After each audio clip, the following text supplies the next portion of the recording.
Demon slayer के episode number 6 को। अगर आपने अब तक इसके पिछले एपिसोड्स नहीं देखे हैं तो उसकी लिंक आपको डिस्क्रिप्शन में मिल जाएगी, जाके उसे जरूर देख लीजिए। तो चलिए जानते हैं आगे की कहानी को इस एपिसोड नंबर 6 के साथ, जिसका नाम है सोर्ड्समैन अकम्पनिंग अ डीमन। तो अब तक हमने देखा कि तांजीरो एक बड़े डीमन को मारकर डीमन स्लेयर बन चुका है और उसे अपनी पहली कलर चेंजिंग सोर्ड भी मिल गई है। तभी उसके पास उसका कासुगाई क्रो आता है और उसे उसका पहला मिशन देता है, जो कि नॉर्थ वेस्ट के गांव में गायब हो रही लड़कियों को बचाना है। अब तांजीरो अपनी नई डीमन स्लेयर वाली यूनिफॉर्म पहनकर तैयार हो जाता है। सकोंजी उसे बताते हैं कि ये यूनिफॉर्म एक स्पेशल फाइबर से बनी है, जो तुम्हें आग, पानी और कई सारे छोटे डीमंस के अटैक से बचा कर रखेगी, और ये बहुत हल्की भी है।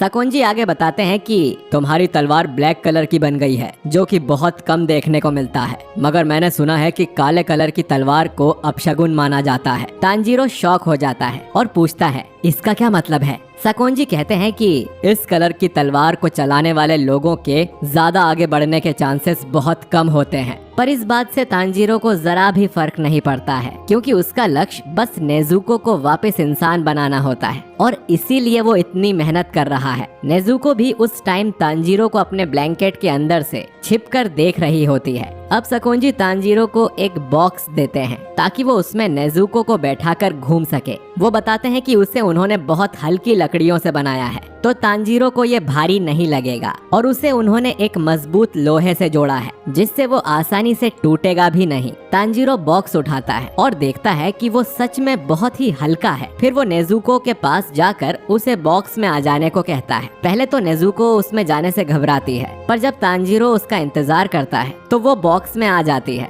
और अगली सुबह दोनों अपने नॉर्थ वेस्ट के सफर पर निकल जाते हैं, और सकोंजी भी उन्हें खुशी से अलविदा कह देता है। रास्ते में तांजीरो नेजुको से पूछता है कि तुम कैसी हो, पर उसे कोई जवाब नहीं मिलता, जिस पर उसे सकोंजी की कही बात याद आती है कि नेजुको इंसान खाने वाले डीमंस जैसी नहीं है, बल्कि वो सोकर खुद को रिकवर करने की कोशिश करती है। तांजीरो समझ जाता है कि नेजुको अभी भी सो रही है, और वो आगे बढ़ने लगता है। कुछ टाइम बाद आखिरकार तांजीरो नॉर्थ वेस्ट के उस गांव में पहुंच जाता है, और उसे वहां रास्ते में एक घायल आदमी कुजुमी दिखता है, जिसकी हालत बहुत खराब होती है। सभी लोग उसी के बारे में बात कर रहे होते हैं और कहते हैं कि ये बेचारा वही है जिसकी गर्लफ्रेंड कल रात गायब हुई है। तांजीरो ये सुन लेता है और कजुमी को आवाज लगाकर रोकता है। वो फिर उससे पूछता है कि पिछली रात को असल में हुआ क्या था। कजुमी उसे सब बताता है और उस जगह लाता है जहाँ से वो लड़की गायब हुई थी। वो कहता है कि तुम्हें भी मेरी बात पर भरोसा नहीं होगा,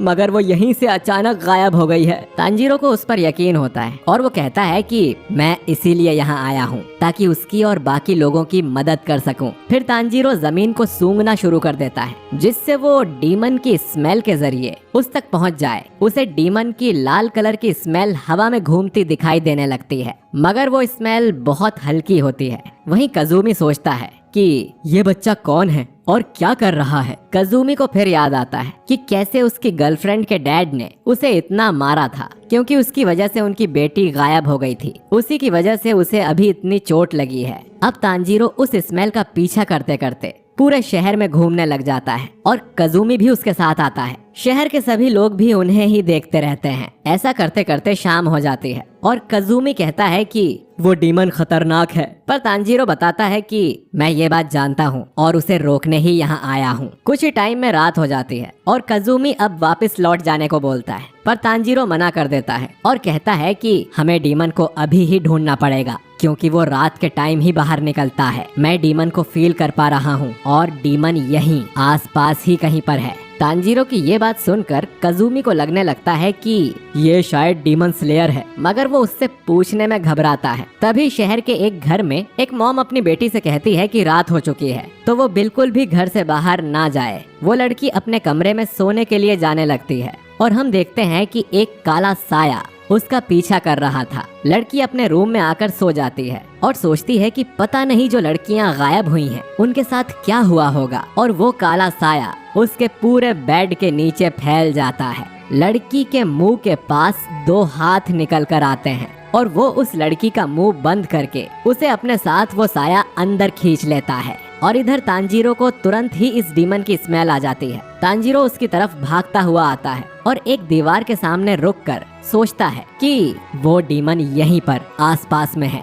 कज़ुमी भी उसके पीछे आता है और सोचता है कि ये कितना तेज भाग रहा है और उसे यकीन हो जाता है कि ये एक डीमन स्लेयर है। तांजीरो को आ रही स्मेल बहुत ही तेज हो जाती है, जिससे वो जमीन में अपनी तलवार मारता है और वो तलवार डीमन की टांग में जा लगती है। तांजीरो को उस काले साए में वो लड़की दिख जाती है, तो वो उसे उस डीमन से छुड़ाकर बाहर निकाल लेता है और वो लड़की बेहोश हो चुकी थी। फिर उस काले साए में से वो डीमन भी बाहर आता है और तांजीरो को देखकर बहुत ही गुस्से से अपने दांत घीसने लगता है। तांजीरो की तलवार से उसे चोट लगी होती है, जो वापस ठीक हो जाती है और वो डीमन वापस जमीन में चला जाता है। कज़ुमी पूछता है कि ये क्या चीज है, जिस पर तांजीरो कज़ुमी से उस लड़की को पकड़ने को बोलता है और कहता है कि तुम दोनों मेरे पास ही रहना ताकि मैं तुम्हें बचा सकूं। फिर वो डीमन को ढूंढने आगे बढ़ने लगता है। वो सोचता है कि अगर ये डीमन हवा में से भी निकल कर आ जाए तो उसे अजीब नहीं लगेगा और साफ पता चल रहा है कि ये डीमन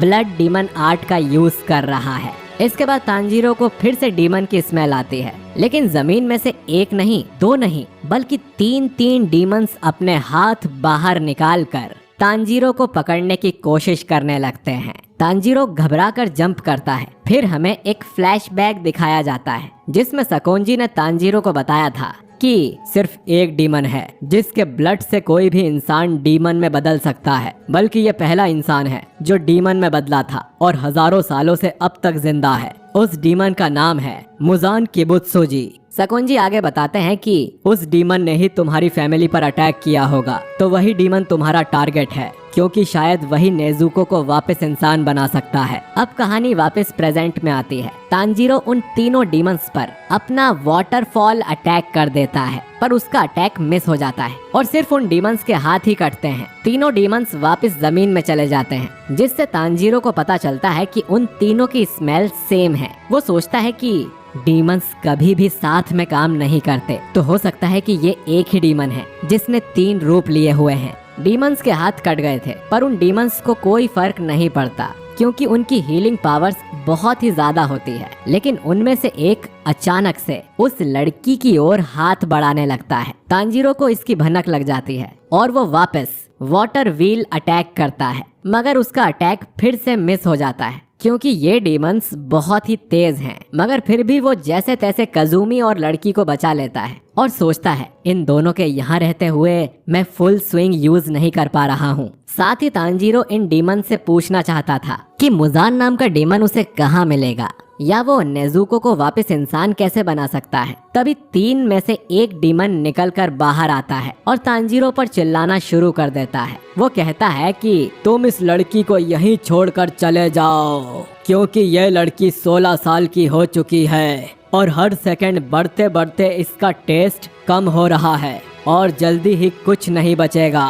तभी पीछे से दूसरा एक सींग वाला डीमन निकलकर बाहर आता है और उसे शांत हो जाने को कहता है। वो आगे कहता है कि चिंता मत करो, मैंने वैसे भी बहुत सारी 16 साल की लड़कियां खा ली हैं, तो एक लड़की के जाने से कुछ नहीं होगा। पर पहला डीमन नहीं मानता और बोलता है कि वो सारी लड़कियों को खाना चाहता है। कज़ुमी फिर उससे कहता है कि जिस लड़की को तुम पिछली रात ले गए थे, प्लीज उसे वापस कर दो। तीसरा डीमन भी बाहर आ जाता है और वो सबसे पहले वाले डीमन के साथ अपने दांत घिसने लगता है, जिससे बहुत तेज आवाज आने लग जाती है। मेन डीमन उस लड़की का नाम याद करता है और अपना कोट खोलकर एक कलेक्शन दिखाता है। उस कलेक्शन में वो उन सभी लड़कियों की कोई एक छोटी चीज जमा करता है जिन्हें उसने खाया होता है। वो कज़ुमी से कहता है कि ये वही लड़की है ना जो रेड कलर का रिबन लगाती है।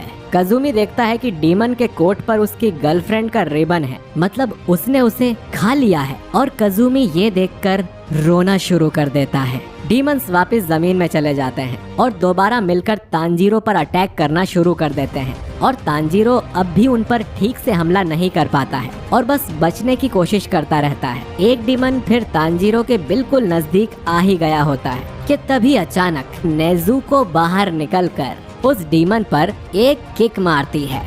मेन डीमन ये देखकर शॉक हो जाता है कि नेजुको भी डीमन होते हुए तांजीरो यानी इंसानों का साथ दे रही है, और एक डीमन और एक इंसान साथ मिलकर कैसे काम कर सकते हैं। मगर उसकी समझ में कुछ नहीं आता, तो वो और बाकी डीमंस वापस जमीन में चले जाते हैं। नेजुको फिर पीछे मुड़कर कजुमी और उस लड़की को देखती है और उसे उन दोनों में अपनी फैमिली दिखाई देने लग जाती है, और नेजुको उन्हें प्यार भरी नजरों से देखने लग जाती है। और तांजीरो को सकोंजी की कही बात याद आती है। सकोंजी बताते हैं कि नेजुको के सोते टाइम उन्होंने नेजुको को हिप्नोटाइज कर उसके दिमाग में ये बात डाल दी थी कि सभी इंसान उसकी फैमिली हैं और सभी डीमंस उसके दुश्मन हैं, और इसी वजह से नेजुको को लगता है कि तांजीरो के साथ कजुमी और वो लड़की भी उसकी फैमिली है और वो उन्हें डीमंस से प्रोटेक्ट करेगी। डीमंस वापस बाहर आ जाते हैं। अब इसके बाद नेजुको भागकर एक डीमन की तरफ जाती है उस पर अटैक करने के लिए, और इसी के साथ ये एपिसोड खत्म हो जाता है। दोस्तों अगले एपिसोड में हमें पता चलेगा कि नेजुको और तांजीरो मिलकर इन तीनों डीमंस को हरा पाते हैं या नहीं, और क्या तांजीरो मुजान को खोज पाएगा। ये सब जानने के लिए अगला एपिसोड बिल्कुल भी मिस मत करिएगा। तो दोस्तों अगर आपको ये वीडियो पसंद आया है तो इसे लाइक करिए, दोस्तों के साथ शेयर करिए, और साथ ही कमेंट करके बताइए कि आपको ये एपिसोड कैसा लगा। अगले एपिसोड के लिए हमारे चैनल वाइपर एनिमे